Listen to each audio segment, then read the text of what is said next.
Every year, hundreds of people vanish in the national parks. They call them the Missing 411. Usually, when a child disappears in the deep wilderness, the story ends in tragedy. The elements, the predators, the cold. The odds are zero, but sometimes, the impossible happens. In 1958, an 8-year-old boy named Michael wandered away from his family's campsite in the Cascade Mountains. He was gone for 3 weeks. Search dogs lost his scent. Helicopters saw nothing.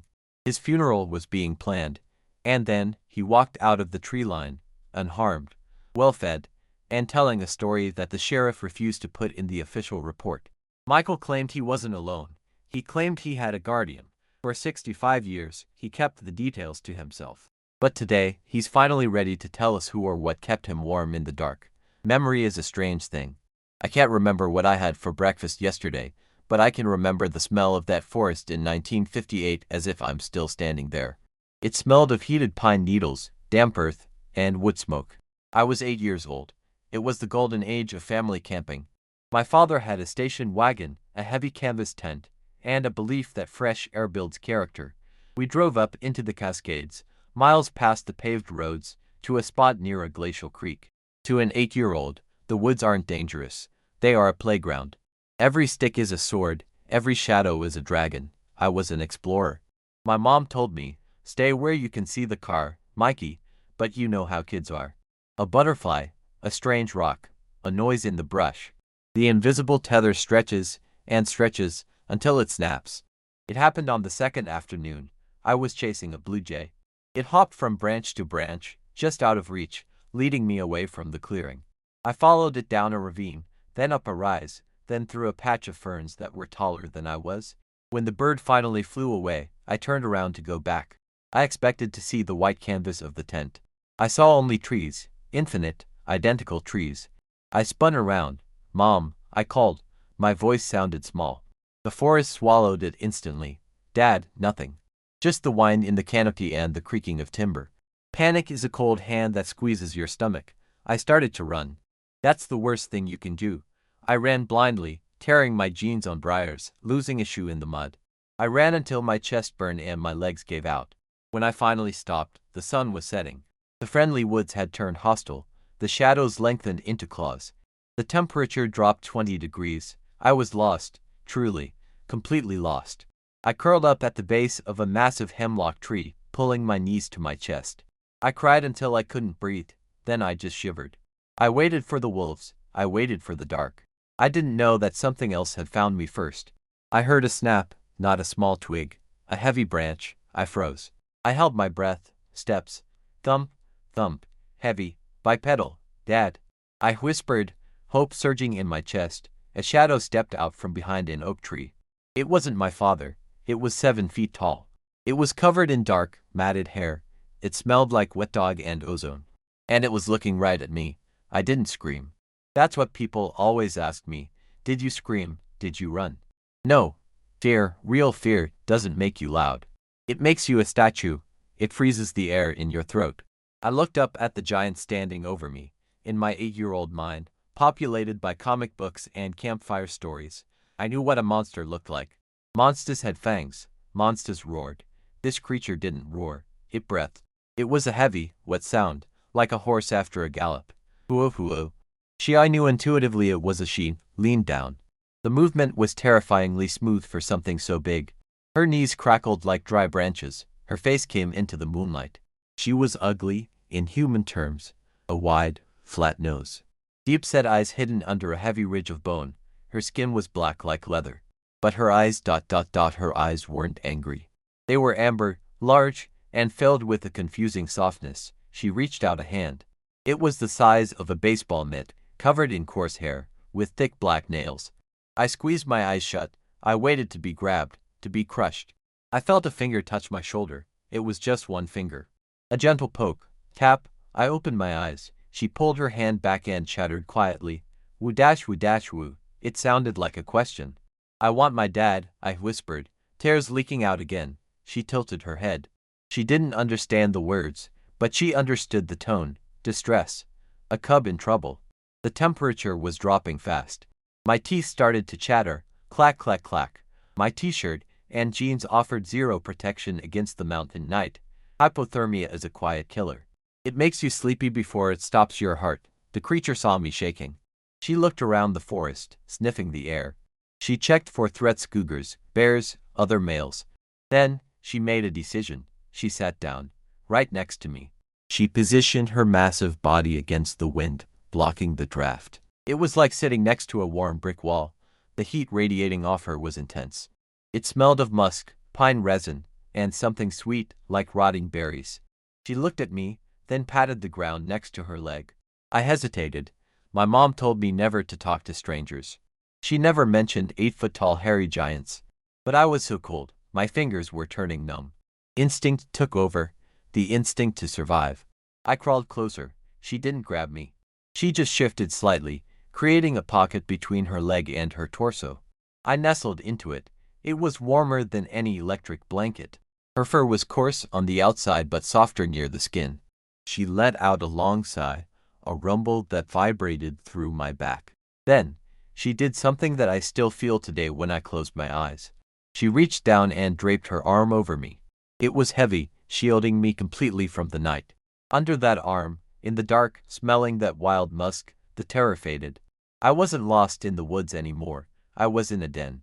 I remember looking up at her face one last time before sleep took me. She was looking out into the darkness, ears twitching at every snapping twig. She was on guard. She wasn't eating me. She was babysitting me. And for the first time in 6 hours, I stopped shaking. I slept. Can you believe that? Surrounded by wolves and darkness, sleeping against a creature that science says doesn't exist, I slept better than I do now in my own bed. But waking up was the hard part. Because when the sun came up, the magic of the night faded, and the hunger set in. And that's when I realized that being protected is one thing. Being fed is another. Waking up in the wild isn't like the movies. You don't stretch and smile at the birds. You wake up stiff, cold, and confused. For a split second, I thought I was in my sleeping bag in the tent. Then I saw the moss. Then I smelled the musk. Panic spiked in my chest. I sat up, looking around frantically. She was gone. My giant guardian had vanished. "Hello," I called out. My stomach grumbled so loud it echoed. I hadn't eaten since a ham sandwich the day before. Thirst was clawing at my throat. I stood up, my legs wobbly. I was about to start crying again when I heard a crack nearby, like a baseball bat hitting a tree. I looked toward a clump of rotting cedar stumps about 30 feet away. She was there. In the daylight, she was even more impressive. And terrifying. She stood nearly 8 feet tall. Her fur was a patchwork of dark brown and reddish hues, matted with pine pitch. Muscles rolled under her skin as she moved. She had ripped a massive stump out of the ground, something two men couldn't have budged, and was tearing it apart with her bare hands. She saw me watching. She made a soft chuffing sound. Haha. She walked over to me. I backed up until I hit the tree trunk. The sheer mass of her coming toward me triggered every prey instinct I had. She stopped 3 feet away and knelt down. She held out her hand. "Here," she seemed to say. I looked into her massive palm. It was full of white, wriggling grubs. Beetle larvae, the size of my thumb, fat and pulsing. She picked one up with 2 fingers, popped it into her mouth, and chewed. Pop. White fluid leaked out. She swallowed and looked at me, pushing the hand closer. She was feeding me, like a bird feeds a chick. I gagged. I couldn't help it. "No," I said, shaking my head violently. "Yuck. No." She frowned. The heavy brow ridge lowered. She looked at the grubs, then at me. She was confused. This was high-quality protein. Why was the cub refusing? She nudged my chest with her knuckles, offering them again. I pushed her hand away. It was a brave, stupid move. "I want cereal," I shouted, the hunger making me irrational. "I want milk." She pulled her hand back. She didn't get angry. She just tilted her head, studying me. She realized I was defective. A cub that doesn't eat meat.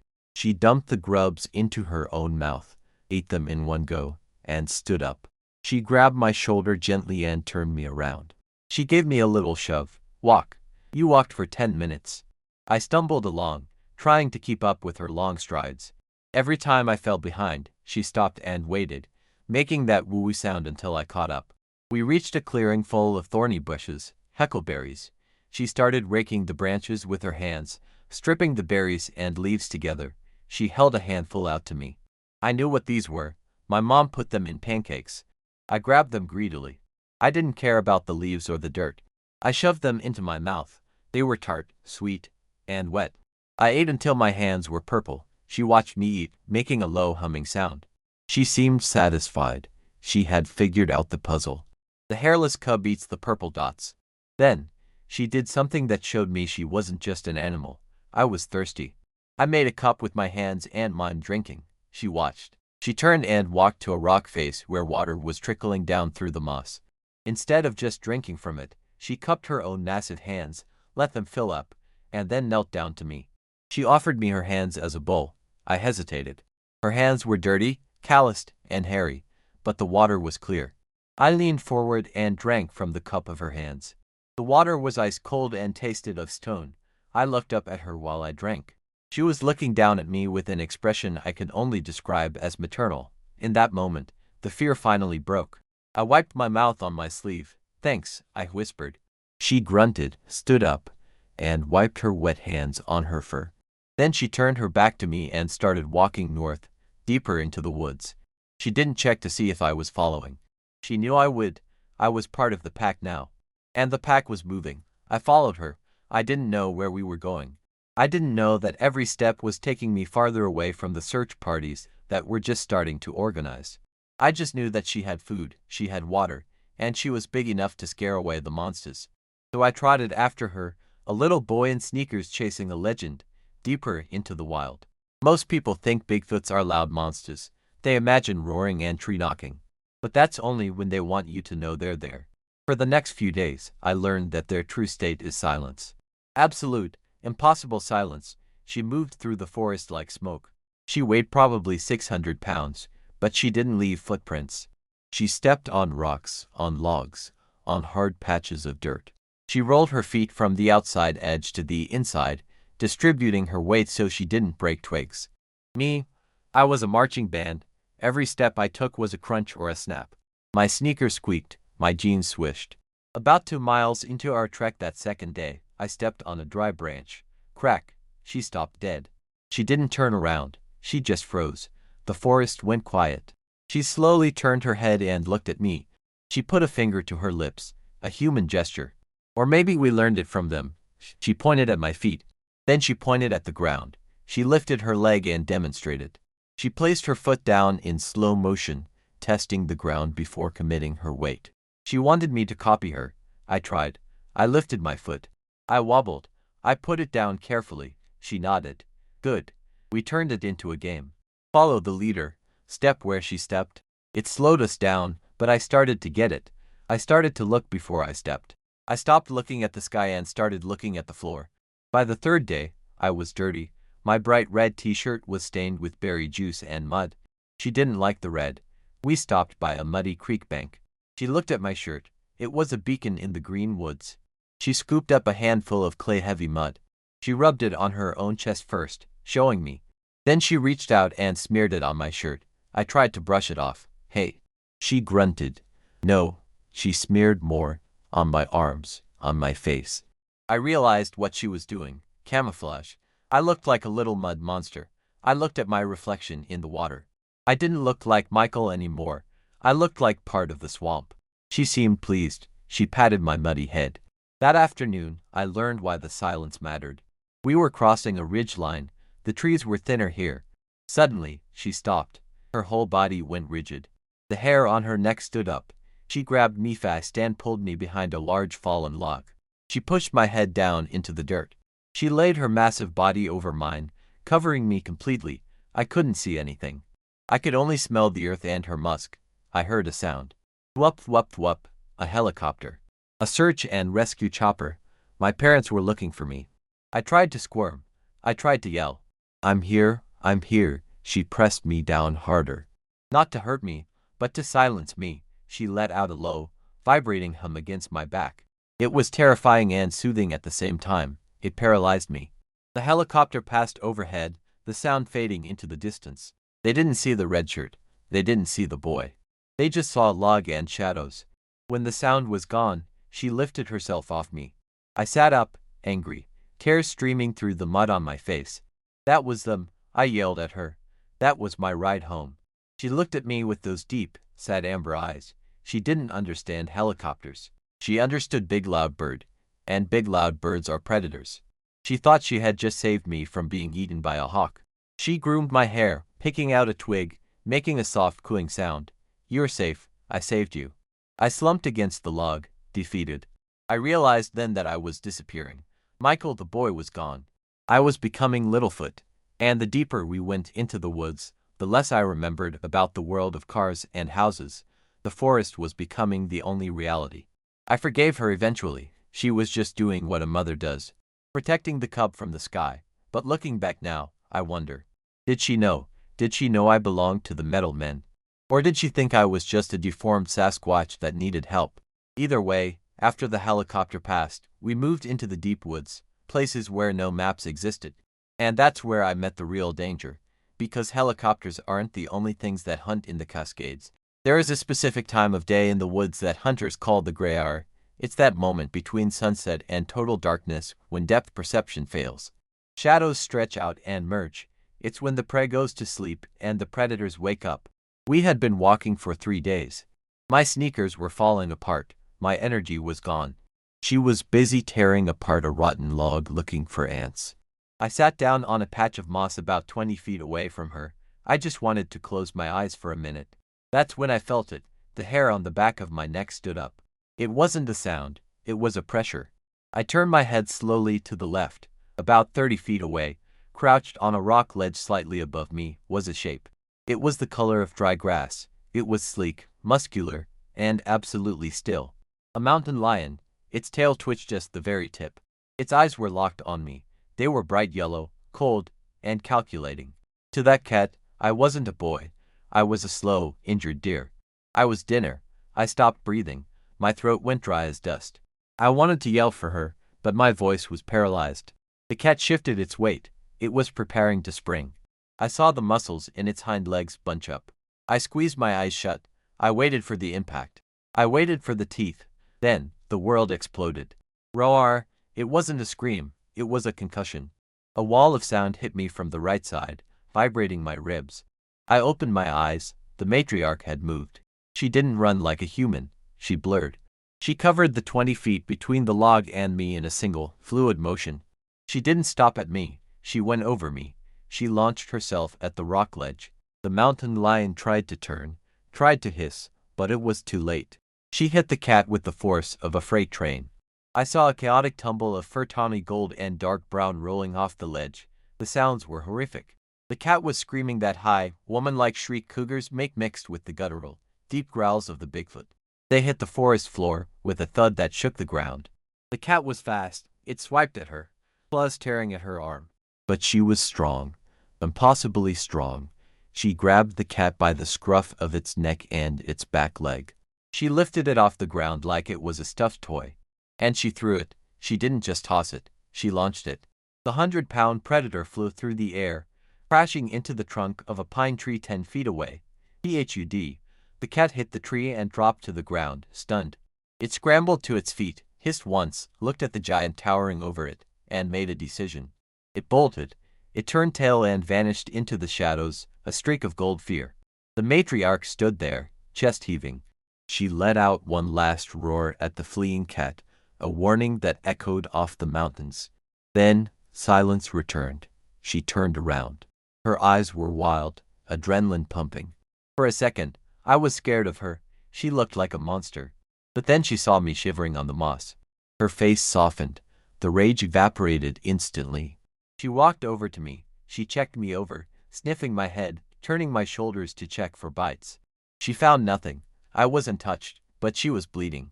There were 3 deep scratch marks on her forearm where the cat had swiped her.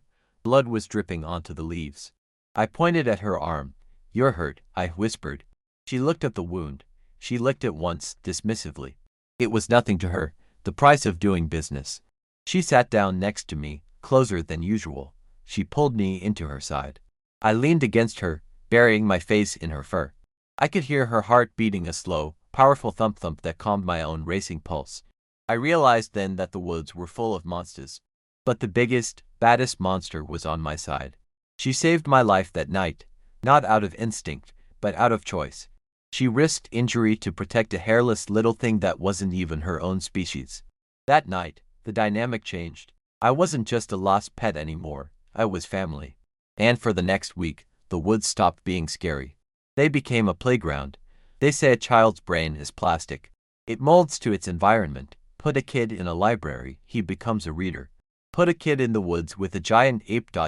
well, he becomes something else. By the second week, I had stopped thinking about television. I stopped thinking about school. I stopped thinking about my parents' names. I was just Mikey, and she was Ma. We fell into a rhythm, a domestic routine, Stone Age style. Mornings were for foraging. She taught me what was safe. She showed me thimbleberries, sweet, red, soft. She showed me miner's lettuce, crunchy and wet. She showed me how to turn over rocks to find grubs. I actually started eating them. Once you get past the pop, they taste like nutty butter. I'm not proud of it, but hunger is a persuasive chef. Afternoons were for grooming. This was the most important part of the day. She would sit me down between her massive legs. She would run her long, dark fingers through my hair. She was looking for ticks. Her dexterity was incredible. Fingers that could snap a pine branch, could gently pinch a tiny insect off my scalp without pulling a single hair. It felt ... good. It was hypnotic. In return, I would groom her arm.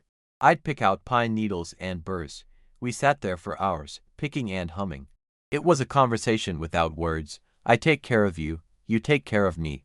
One afternoon, I tried to teach her English. I picked up a stone. Rock, I said clearly. She looked at it. She grunted. Gah. No, rock, I insisted. She stared at me, bored. To her, naming the rock didn't change what it was. It was a thing for throwing or smashing. Why waste breath naming it? She took the rock from my hand and tossed it into the creek with a perfect splash. She smiled. She was teaching me, don't talk about it. Do something with it. But the moment that sealed our bond happened on the 10th day. I had been having a bad morning. The novelty had worn off, and a wave of homesickness hit me. I was crying. I missed my bed. I missed my teddy bear, Barnaby. She watched me cry. She seemed distressed. The woo-woo sounds she made were frantic. She tried to give me berries. I threw them away. She stood up, made a decision, and walked off into the woods. She left me alone by the creek. I panicked. Had I made her mad? Was she leaving me? I waited for hours. The sun began to dip. The fear returned. Then, I heard the heavy footsteps. She emerged from the trees. She looked tired. Her fur was wet with sweat. She had run a long way. She walked up to me and dropped something in my lap. I looked down. It was Barnaby, my teddy bear. It was dirty, missing an eye, and smelled of the forest floor, but it was him. She must have gone back. Back to the campsite where I got lost. Back to the place where the metal men, my parents, and the police were searching. She had risked being seen. She had risked being shot. Just to find the one thing that smelled like my old life. I grabbed the bear and hugged it, burying my face in the synthetic fur. I looked up at her. She was watching me, chest heaving, waiting to see if it worked. I ran to her and hugged her leg. I squeezed as hard as I could. She reached down and patted my head. A heavy, clumsy, loving pat. She knew. She knew I was sad, and she fixed it. That night, as we slept in a hollowed-out tree stump, I held Barnaby in one arm and her fur in the other. I looked at my hand. It was caked in dirt. My fingernails were black. I looked at her hand. They didn't look so different anymore. I realized something that scares me to think about now. If the rescuers hadn't found me ... I don't think I would have ever left. I would have grown up wild. I would have forgotten English. I would have become a legend, the hairless Bigfoot of the Cascades. And I think I would have been happy. She loved me. In her own way, she loved me. And because she loved me, she made the hardest choice a mother can make. She let me go. The end didn't come with a bang. It came with a bark. It was the 3rd week. I had lost track of days, but the season was turning. The mornings were frostier. I woke up because she was vibrating. A low, anxious thrum in her chest. She was standing over me, looking down the valley. I listened. At first, I heard nothing. Then, carried on the wind, baying. The deep, rhythmic howling of bloodhounds. And beneath that, the mechanical grind of engines, jeeps, men shouting. The search party had narrowed the grid. They were coming. Usually, when we heard noises, we went deeper. We vanished. I stood up, grabbing Barnaby by the arm. Up, I said. Go. I expected her to scoop me up and run for the high ridges, where the dogs couldn't follow, but she didn't move. She looked at the noise, then she looked at me. She looked at my tattered sneakers. She looked at my shivering arms. She looked at the mud caked on my skin. She knew winter was coming. She knew she couldn't keep a hairless cub alive in the snow. She had barely kept me alive in the summer. She made a sound I hadn't heard before. A sharp, cracking sob deep in her throat. She grabbed my hand, but she didn't pull me uphill. She pulled me downhill, toward the noise. I dug my heels in. No, I cried. Bad men, loud birds. She turned and growled at me, not scary, but firm. Listen, she dragged me. I fought her. I didn't want to go back. I wanted the berries. I wanted the grooming. I wanted my forest mom, but she was stronger. She marched me through the brush, ignoring the thorns, moving fast. We reached the edge of a logging road. Through the trees, I could see them, men in orange vests, sheriff's deputies, a line of trucks. The dogs were pulling at their leash, going crazy. They had caught my scent. The matriarch stopped behind a massive cedar tree, keeping us hidden in the shadows. She knelt down. She was shaking. The smell of fear coming off her was overpowering like burnt rubber. She was terrified of the dogs. Every instinct screamed at her to run. But she stayed. She turned me to face the road. She placed her massive hands on my shoulders. She squeezed one last time. She leaned her forehead against mine. I felt her coarse hair, her warm breath, the wetness of her nose. She looked into my eyes. Her amber eyes were wet. Go. Then, she shoved me, hard. I stumbled out of the tree line, onto the gravel road, right into the sunlight. Hey, over here, I see him, a voice shouted. Chaos erupted. Men started running. We got the boy, we got him. I turned back to the tree line. Ma, I screamed. Ma. I tried to run back to her. A deputy grabbed me. He lifted me off the ground. I gotcha, son. You're safe. We gotcha. Let me go. I kicked him. Let me go. The dogs were barking furiously at the cedar tree where she had been. They sensed the predator. They wanted blood. One of the handlers unclipped a dog. Get him, boy. No, I shrieked. I looked at the cedar tree. She stepped out, just for a second. She stood to her full height, 8 feet of shadow and muscle. She roared. It wasn't the war roar. It wasn't the anger roar. It was a distraction. She drew the attention of every gun, every dog, every eye. She made herself the target so they wouldn't look at me. Then, she turned and bolted. She moved faster than a deer. She cleared a 6-foot fallen log in one leap and vanished into the dense green. The dogs tried to follow, but they were tangled in the brush. The men were too stunned to shoot. I watched her go. The deputy was hugging me, crying, talking into his radio. He's alive. We found him. But ... Jesus, did you see that bear? That was the biggest bear I ever saw. I stopped fighting. I went limp. I clutched my teddy bear. I looked at the dark hole in the forest where she had disappeared. I knew I would never see her again. The rescue was over. The tragedy had begun. They took me to the hospital. They scrubbed the mud off me. They gave me hot soup and antibiotics. My parents cried and hugged me and promised never to let me out of their sight. Everyone said it was a miracle I survived. They said I was brave. But that night, in the sterile white hospital bed, listening to the hum of the machines, I cried for hours. I felt exposed. I felt cold. I missed the smell of pine resin. I missed the weight of her arm. I was safe, but I was an orphan. They sent me to child psychologists. They said I had PTSD. They said my brain had invented a protective delusions to cope with the trauma of abandonment. It was a bear, Michael, the doctors would say gently. Or maybe a hermit, but giants don't exist. I learned to nod. I learned to say, yes, sir, it was a dream. I learned to lie. Because I realized very quickly that the truth was dangerous. Not for me, but for her. If I told them she was real, if I drew a map, they wouldn't give her a medal. They would bring guns. They would bring cages. They would turn my forest mother into a specimen, so I swallowed the secret. I let it sit in my stomach like a heavy stone. Growing up was hard. The city was too loud. The lights were too bright. People moved too fast and talked too much about nothing. I missed the silence. I missed the shared memory home. I tried to be normal. I got married. I had a job as a carpenter working with wood felt right. But my wife used to tell me that I slept like a soldier, one eye open. listening. She said I never really let anyone in. She was right.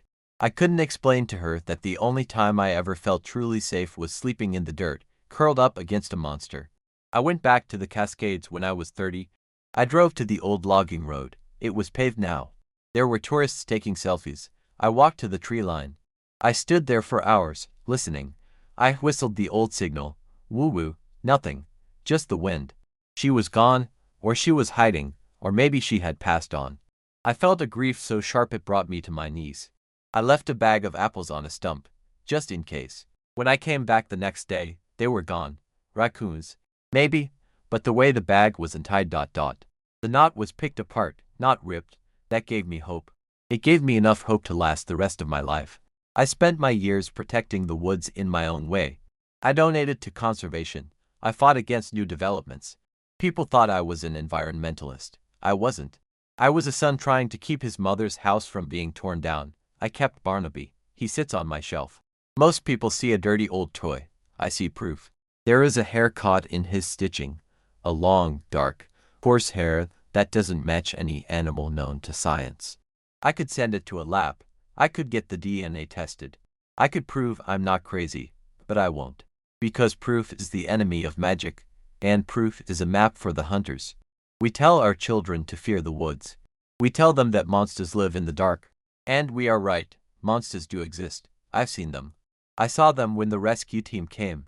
I saw them shouting, holding guns, letting dogs loose, tearing up the earth with their trucks. I saw the violence of civilization. But the thing in the woods, the giant, she fed me when I was hungry. She warmed me when I was freezing. She fought a lion for me. And she gave me up when she knew she couldn't keep me. She showed me more humanity in 3 weeks than I've seen in the rest of my 75 years. So, if you ever find yourself deep in the tree line, and you feel that pressure in your ears, if the woods go silent and you feel like you're being watched, don't be afraid. Stand still. Be quiet. Show respect. You are in their living room. And if you are lucky. If you are truly lucky, they might just let you walk away. I am Michael. I was the lost boy of 1958. But I wasn't lost, I was found. And part of me never really came home.